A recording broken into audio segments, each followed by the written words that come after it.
പിന്നെ എല്ലാവർക്കും സുഖം തന്നെ. കണ്ടിട്ട് കുറച്ച് നാളായിരുന്നു. അതാ ഈ ലൈവ് വരാൻ വേണ്ടിയിട്ടുണ്ടല്ലോ. മലയാളികളുടെ പ്രിയ മിനി സ്ക്രീൻ താരമാണ് നിഷ സാരംഗ്. ജനപ്രിയ പരമ്പരയായ ഉപ്പുമുളകിലൂടെയാണ് മലയാളികൾക്ക് നിഷ സാരംഗ് പ്രിയങ്കരിയായത്. ഒരുപക്ഷെ സ്വന്തം പേരിനേക്കാൾ നിഷ ഇന്ന് അറിയപ്പെടുന്നതും ഉപ്പുമുളകിലെ നീലു അമ്മ എന്ന പേരിലാകും. ഇതുകൊണ്ട് തന്നെ താരത്തിന്റെ വാർത്തകൾ വലിയ രീതിയിലാണ് ആരാധകർ ഏറ്റെടുക്കുന്നത്. അതിനോടൊപ്പം തന്നെ കഴിഞ്ഞ കുറച്ച് ദിവസങ്ങളായി നിഷ സാരംഗ് വിവാഹിതയായി എന്ന വാർത്തകളും വന്നിരുന്നു. കാരണം ഒരു ചടങ്ങിനെത്തിയപ്പോൾ കഴുത്തിൽ താലി അണിഞ്ഞ് നെറ്റിയിൽ സിന്ദൂരവും ചാർത്തി എത്തിയ നിഷ സാരംഗിനെയാണ് വീഡിയോയിൽ കണ്ടതും.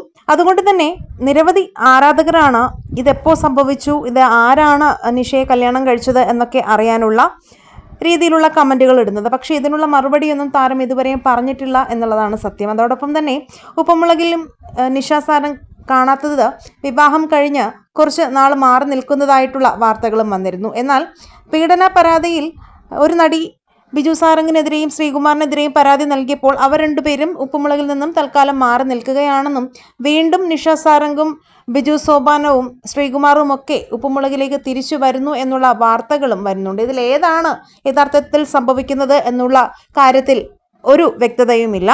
ആരും തന്നെ ഇതേക്കുറിച്ചുള്ള മറുപടി തങ്ങളുടെ ആരാധകർക്ക് പറഞ്ഞു കൊടുക്കുന്നുമില്ല.